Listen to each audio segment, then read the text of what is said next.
இயேசு கிறிஸ்துவில் பிரியமான என் அன்பார்ந்த சகோதர சகோதரிகளே, எல்லாம் ரொம்ப சீரியஸாக ஏதோ கஷ்டத்தோடு உக்காந்துட்ருக்கிற மாதிரி உக்காந்துட்ருக்கீங்களே. இப்படி சொன்ன பின்னாடி தான் லைட்டாக சிரிக்க ஆரம்பிக்கிறீங்க. Very good. நான் சில நேரத்தில் திருப்பலியில் இதை சொல்லுவேன். ஒரு திருப்பலிக்கு வருகின்றோம், இல்லை ஆண்டவருடைய இல்லத்திற்கு ஆலயத்திற்கு வருகின்றோம் என்றால் அந்த பூசை முடிஞ்சு போகிறப்போ ஒன்று அழுதுட்டு போகணும், இல்லைன்னா சிரிச்சிட்டு போகணும். ரெண்டுத்தில் ஏதாவது ஒன்று நடக்கணும். இப்போ நீங்கள்லாம் சிரிச்சிட்டு இருக்கீங்க, கண்டிப்பாக அதே மாதிரி சிரிச்சுக்கிட்டே இன்னைக்கு மகிழ்ச்சியோடு வீட்டுக்கு செல்லணும். இறைவார்த்தை உங்களுடைய மனதில் ஏந்திக்கொண்டு நான் வேண்டிக் கொள்கிறேன். மறந்தவர்களே, இன்னைக்கு ஒரு என்ன சொல்கிறது, ஒரு காமெடி மாதிரி இருக்குது. இதை பார்த்தாவே எனக்கு முதல் வாசகத்தில் என்ன சொல்கிறாங்க, நீங்கள் செஞ்ச நன்மைக்கு கைமாறு பெற்றுக்கிட்டீங்க அப்படின்னு சொல்கிறார் இல்லைங்களா. எலிசா அவங்க இந்த பெண்மணி அவங்களுக்கு உதவி செய்கிறாங்க. செஞ்ச பின்னாடி அவங்க அவங்களுக்கு என்ன தேவை இருக்கும் அப்படின்னு அவருடைய உதவியாளர்கிட்ட கேட்டு, அவங்களுக்கு குழந்தை இல்லை, குழந்தை வரம் கொடுக்கணும் அப்படின்னு சொன்னோன்னே, அடுத்த வருஷம் இதே நாளில் நீங்கள் குழந்தையை பெற்றெடுப்பீங்க அப்படின்னு அவர் சொல்லிட்டு போகிறார். நன்மையை செய்தார்கள், இன்னொரு நன்மையை பெற்றுக்கொண்டார்கள். அதான் என்ன விதைக்கிறோமோ அது வரும்னு சொல்லுவாங்க இல்லைங்களா. தமிழில் விதைக்கிறது தான் அறுவடை பண்ண முடியும். அவங்க நன்மையை விதைத்தார்கள், நன்மையை பெற்றுக்கொண்டார்கள். இப்போ அதே நற்செய்திக்கு வருகிறோம். இதில் ஆண்டவர் இயேசு கிறிஸ்து சொல்ல, என் சிலுவையை சுமக்கணும் அப்படின்னு சொல்கிறார். என்ன துன்பத்தை ஏற்றுக்கொள்ளணும் அப்படின்னு சொல்கிறார். என்ன செஞ்சால் துன்பம் வருங்களாம்? நல்லது செய்கிறப்ப துன்பம் வரும். இறைவாக்கினர்கள் இது யாருக்கு சொல்கிறேன், இன்றைய முழு நற்செய்தியும் தன்னுடைய சீடர்களை முன்னாடி உட்காந்துட்டு அவங்களை வேலைக்கு அனுப்புறதுக்கு முன்னாடி, அவருடைய வார்த்தையை மக்கள் அனைவருக்கும் போதிப்பதற்கு அனுப்புவதற்கு முன்பாடி அவங்களை கூப்பிட்டு உட்காரச்சு சொல்கிறார், என் சிலுவையை நீங்கள் சுமக்க வேண்டும் அப்படின்னு சொல்கிறார். நன்மை செஞ்சால் கஷ்டம் வரும், நன்மை செஞ்சால் நன்மையே வரும். முதல் வாசகத்தில் என்ன சொல்கிறாங்க, நீ நன்மையை செய்யுங்க உங்களுக்கு திரும்ப நன்மை வரும் அப்படின்றாங்க. மூன்றாவது வாசகம் நற்செய்தியில் என்ன சொல்கிறாங்க, நீங்கள் நன்மை செய்யுங்க உங்களுக்கு தீமை சிலுவை வரும். சிலுவை தீமை என்று சொல்லவில்லை, துன்பம் வரும், பிரச்சனை வரும் அப்படின்னு சொல்கிறாங்க. இதை எப்படி ஏற்றுக்கொள்கிறது? இப்போ நன்மை செய்கிறதா வேணாவா? நான் பேசுறது கரெக்டு தான் இல்லைங்களா? இறைவார்த்தையே எப்படி ஒரு முரண்பாடாக இருக்கிற மாதிரி இருக்கு இல்லைங்களா? நீங்கள் நன்மையை செய்யுங்க நன்மை வரும் அப்படின்ட்டு முதல் வாசகத்தில் எலிசா சொல்லிட்டு போயிட்டார், செஞ்சும் காட்டிட்டார். ரெண்டாவது வாசகத்தில் நன்மையை செய்யுங்க உங்களுக்கு சிலுவை துன்பங்க வரும் அப்படின்னு சொல்கிறார். இயேசு கிறிஸ்துவே சொல்கிறார். யார் சொல்கிறது ஏற்றுக்கலாம்? நீங்கள் சொல்லுங்கள். எலிசா பண்ணது கரெக்டா? அவருக்கு நடந்தது கரெக்டா? இல்லை இயேசு கிறிஸ்து சொல்கிறது கரெக்டா? பரந்தவர்களே, வியாழக்கிழமை நற்செய்தி, மத்திய நற்செய்தி 7வது அதிகாரம் 21லேருந்து 29 வரைக்கும், அதில் இருவகை அடித்தளங்கள் 24லேருந்து 29 வரைக்கும் இருக்கும். ஆனால் நற்செய்தி 21லேருந்து 29 வரை இருவகை அடித்தளங்கள். ஒரு புத்திசாலி அவர் என்ன பண்ணுறாரு, பாறையின் மேல் வீட்டை கட்டுறார். இன்னொருத்தர் மணல் மேலே வீட்டை கட்டுறார். அதில் ஆண்டவர் இயேசு கிறிஸ்து அந்த ஓமையில் சொல்லியிருக்கிறாரு. அதில் என்ன பாருங்க, மணல் மீது தம் வீட்டை கட்டி அறிவியலுக்கு ஒப்பாவர். மழை பெய்தது, ஆறு பெருக்கெடுத்து ஓடியது, பெருங்காற்று வீசியது, அவை அவ்வீட்டை தாக்க அது விழுந்தது, இவ்வாறு பேரழிவு நேர்ந்தது. மழை பெய்தது, பெருங்காற்று வீசியது, ஆறு பெருக்கெடுத்து ஓடியது. இது யாரு? மணல் மேலே கட்டினவருக்கும் அதே நடந்துச்சு. பாறை மேல் வீட்டை கட்டியிருந்தார், அவருக்கு என்ன? அவருக்கும் அதே தான். மழை பெய்தது, பெருங்காற்று வீசியது, ஆறு பெருக்கெடுத்து ஓடியது. மணல் மேலே கட்டினவனுக்கும் காத்தடிக்குது, மழை பெய்யுது, ஆறு பெருக்கெடுத்து ஓடுது. பாறை மேலே கட்டினவனுக்கும் மழை பெய்யுது, பெருங்காற்று வீது, ஆறு பெருக்கெடுத்து ஓடுது. அப்படின்னா என்ன? வாழ்க்கை ஒன்றே தான். நாம் அதில் எதில் அடித்தளமிட்டு இருக்கின்றோமோ அது போன்று தான். இது எப்படி தெரியுங்களா? இந்த நம்ம ஊர் பஸ்லலாம் ட்ராவல் பண்ணிக்க, பேருந்து பயணம் என்றது ரொம்ப ரொம்ப அழகானது. நீங்கள் கடைசியாக நினச்சி பாருங்கள், கடைசியாக எப்போ பஸ்ஸில் போனோம் அப்படின்ட்டு. அது எவ்வளோ ஒரு அழகான ஒரு பார்த்தீங்கன்னா, இப்போ நம்மளுக்கு தனியாக போகணும் அப்படின்ற ஆசை ரொம்ப வந்துடுச்சு. கார் எடுத்துகிட்டு போயிடுறோம், இல்லைனா 2 வீலரில் போயிடுறோம் நம்மளோட கன்வீனியன்ஸ்க்காக. ஆனால் பேருந்தில் பயணம் செய்து பாருங்கள், உலகத்தை, ஒரு உலகமே அங்கே இருக்கும். ஒரு உலகத்தையே முழுசாக நம்ம தெரிஞ்சுக்கலாம். என்ன உக்காந்துட்ருப்பாங்க எல்லாருமே, எத்தனை சீட்டு, 53 சீட்லேயும் ஆளுங்க உக்காந்துட்ருக்காங்கன்னு வச்சுக்கிங்களேன். அதுவும் நம்ம கிராமத்துப்புறம் போகிற பஸ்லலாம் போனோம்னா இளையராஜா இல்லாமல் பாட்டு இல்லாமல் பஸ்ஸை எடுக்க மாட்டாங்க. போனால் ஒருத்தன், அதில் எத்தனை விதமான வாழ்க்கைகள் நாம் பார்க்கிறோம். ஒருத்தர் சாவுக்கு போயிட்டுருப்பார், அவங்க குடும்பத்தில் யாராவது ஒருத்தர் இறந்துட்டு இருப்பாங்க, அதுக்கு அவர் பயணம் செய்து போயிட்டுருப்பார். இன்னொருத்தருக்கு எப்படி, அவங்க எதுனா ஒரு நல்ல காரியத்தை, ஒரு கல்யாணத்துக்கு கூட போயிட்டுருக்கலாம். இன்னொருத்தரும் படிக்கிற விஷயமா போயிட்டு இருக்கலாம், வேலை விஷயமா போயிருக்கலாம், ஒரு உலகம் முழுவதும் ஒரு பேருந்துக்குள் இருக்கும். ஆனால் அவங்க எல்லாருக்கும் சேர்ந்து இளையராஜாவோட எருக்கஞ்செடியோர இடுக்கு பிடிச்ச மாமா பாட்டு தான் போட்டிருப்பாங்க. அவன் துக்கத்தில் இருந்தா என்ன, அவன் சந்தோஷத்தில் இருந்தா என்ன, அவன் என்ன கண்ணீரோட போனா என்ன, மகிழ்ச்சியோட போனா என்ன, அவன் காதலி கூட போனா என்ன, எங்கே போனாலும் எல்லாருக்கும் ஒரே பாட்டு தான். இதுதான் பேருந்து பயணத்தினுடைய அழகு. அதே மாதிரி தான் வாழ்க்கையில் நாம். ஆனால் அவங்களுடைய துன்பம், அவங்களுடைய மகிழ்ச்சி எல்லாமே தனித்தனி இல்லைங்களா? எல்லாமே தனித்தனி. ஆனால் பாட்டு ஒன்று தான். அதுதான் என்று நாம் புரிந்து கொள்ள வேண்டியது. பெருங்காற்று வீசும், ஆறு பெருக்கெடுத்து ஓடும், அது யாருக்கும் நடக்கும். மணல் மீது கட்டினவருக்கும் நடக்குது, பாறை மீது கட்டினோம். அப்படின்னு என்றால் துன்பம் என்பது அனைவருக்கும், சிலுவை என்பது அனைவருக்கும். நான் நன்மை செஞ்சுட்டேன், எனக்கு சிலுவை வரக்கூடாது, என் நன்மை செஞ்ச எனக்கு நன்மை மட்டும்தான் வரணும். நாம் யார் அதை நன்மையை செய்து விடுவோம், அவ்வளவுதான். கடமையை எதிர்பார்க்காமல், பலனை எதிர்பார்க்காமல் செய்து கொண்டே இருக்க வேண்டும். இயேசு அவ்வளவு நல்லது செய்தார். அவருக்கு என்னத்துக்கு அவ்வளோ ஒரு கோரமான ஒரு சாவு? அவருக்கு என்னத்துக்கு அத்தனை கசையடிகள்? இல்லைங்களா? அவர் எவ்வளோ சந்தோஷமான மனுஷனாக இருந்திருக்கணும் இந்த உலகத்தில். நாம் விடலையே அவரை. மாதாவை என்னன்னு சொல்கிறோம்? வியாகுல மாதான்னு சொல்கிறோம். அவங்க என்ன தப்பு பண்ணாங்க? அவங்களுக்கு வியாகுல மாதா அவ்வளோ கஷ்டம் வர்றதுக்கு? அப்படி என்றால் என்ன?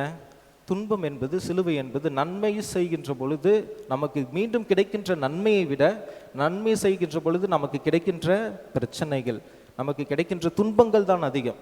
அதனால் என் வாழ்க்கையில் ஐயோ துன்பங்களே நிறைஞ்சிருக்கின்றதே, நான் அப்போ ரொம்ப தப்பு செஞ்சுட்டேன் நாட்டங்குது, தயவு செய்து நினைக்காதீங்க. அது இல்லவே இல்லை.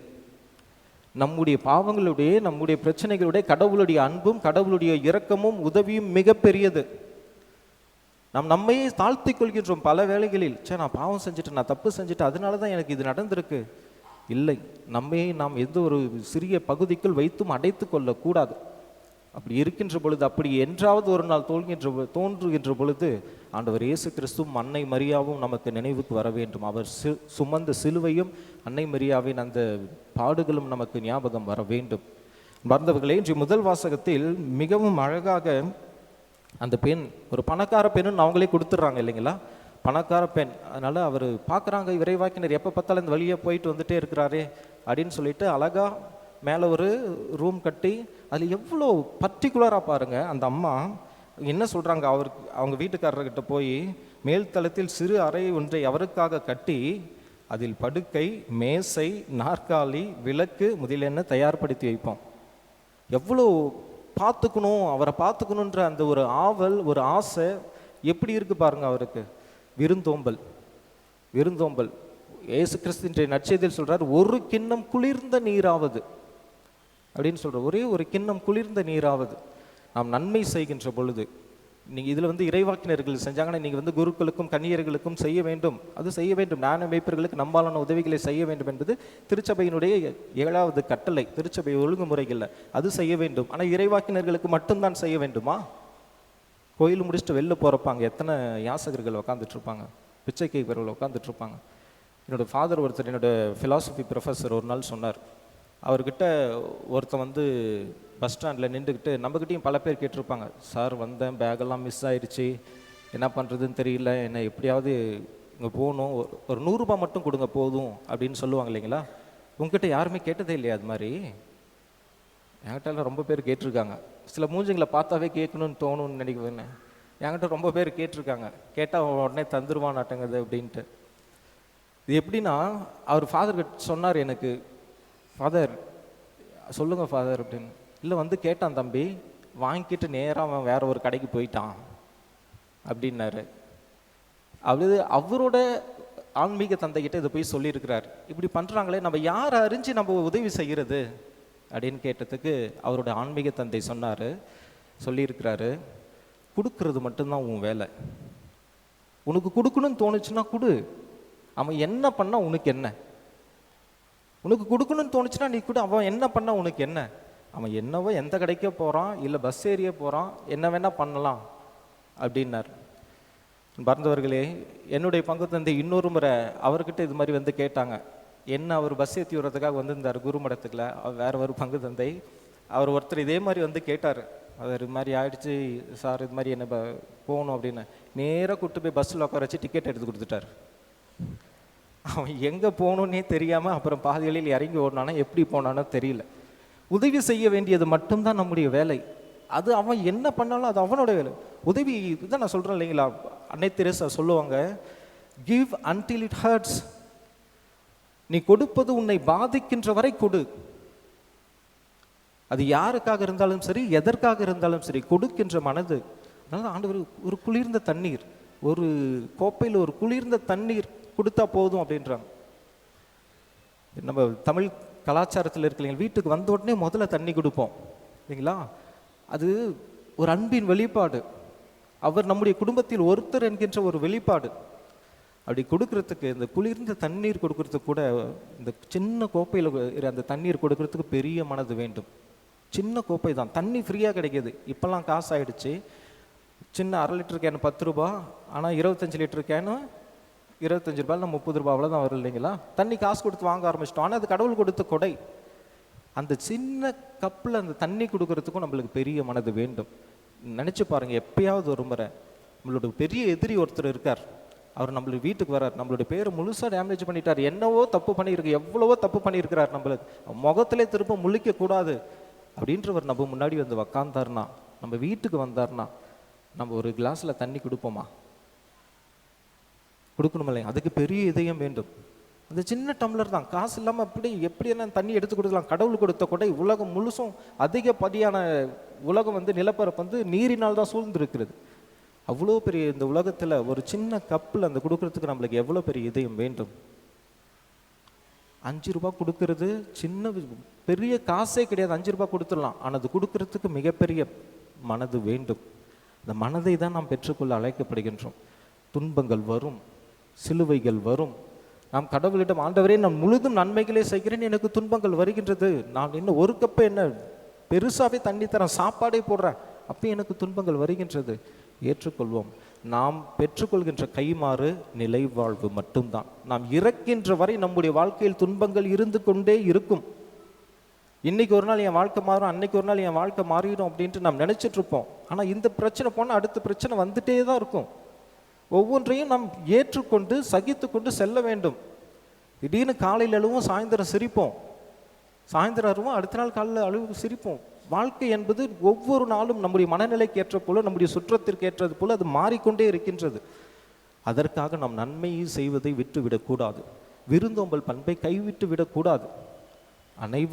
நாம் அனைவரும் புரிந்து கொள்ள வேண்டியது ஒன்றே ஒன்றுதான் என்று இந்த திருப்பலியில் இந்த இறைவார்த்தையை நாம் கேட்டதில் இருந்து, நம்முடைய ஆண்டவர் நமக்காக இறந்தவர், அவர் நமக்காக பாடுகள் பட்டார், அவருக்காக அவர் எந்த பெரிய புதுமையும் செய்து கொள்ளவில்லை, அனைத்தும் மற்றவர்களுக்காக செய்தார், அனைத்தும் அவர் செய்தது உதவிகள் தான். எவ்வளவு பெரிய மனது படைத்தவர். அவரிடமிருந்து ஒரு சதவீதம், ஆண்டவரே நான் உம்மை போல இருக்க வேண்டும், என்னால் முடிந்த உதவியை எந்த ஒரு பலனும் எதிர்பார்க்காமல் நான் கொடுக்க வேண்டும். அதனால தான் சொல்லுவாங்க, இப்போ நான் ஒரு பிச்சைக்காரனுக்கு ஏற்கனவே நான் சொல்லியிருக்கேன்னு நினைக்கிறேன், ஒரு பிச்சைக்காரருக்கு நான் வந்து ஒரு 10 ரூபா போட்டால் எனக்கு அது புண்ணியம், நான் சொர்க்கத்துக்கு போவேன் அப்படின்னு நினச்சா கூட அது சுயநலம். ஒரு பிச்சைக்காரனுக்கு ஒரு 10 ரூபா போட்டால் எனக்கு புண்ணியம்பா, என் குழந்தைங்க நல்லாயிருக்கும், என் வீடு நல்லாயிருக்கும், அவங்களுக்கு நான் காசு கொடுக்குறேன் அப்படின்னு நினச்சி, எனக்கு புண்ணியம் வேணும்னு நினச்சி பிச்சை போட்டால் கூட அது சுயநலம், அதுவும் ஒரு பாவம். அது நம்மை புண்ணியத்திற்கும் சொர்க்கத்திற்கும் நிலைவாழ்வுக்கும் அழைத்து செல்லாது. எதுவும் எதிர்பார்க்க வேண்டாம், அப்படியே கொடுத்துட்டு வந்துட்டே இருக்கணும். அதற்கு ஆண்டவர் இயேசு கிறிஸ்துவை போன்ற மனது வேண்டும். எதிர்பார்க்காமல் செய்வது, எதையும் எதிர்காலத்தில் எனக்கு இது செஞ்சால் அன்னைக்கு இது வரும், மொய் போடுறது கிடையாது நம்முடைய வாழ்க்கை. இந்த கல்யாணத்தில் நான் போட்டேன், அடுத்த கல்யாணத்தில் அவங்க எனக்கு போட்டுருவாங்க, இல்லை, நம்ம உதவி செய்வது அப்படி அல்ல. எதையும் எதிர்பார்க்காமல் முழு மனதோடு ஆண்டவர் இயேசு கிறிஸ்துவின் மனதோடு ஒத்திருந்து நாம் நம்முடைய வாழ்க்கையில் உதவிகளை செய்வோம். அப்படி செய்கின்ற பொழுது நாம் பெறுகின்ற நன்மைகளை விடவும் சிலுவைகள் அதிகமாக இருக்கும். ஏனென்றால் நாம் சிலுவையை சுமக்க தான் இந்த உலகத்தில் பிறந்திருக்கின்றோம். என்னுடைய சிலுவையை சுமக்காமல் என்னை அவர்கள் ஏற்றுக்கொள்ள முடியாது என்கிறார் ஆண்டவர். அப்படி என்றால் என்ன? நாம் சிலுவையை சுமப்போம், ஆண்டவரை ஏற்றுக்கொள்வோம்.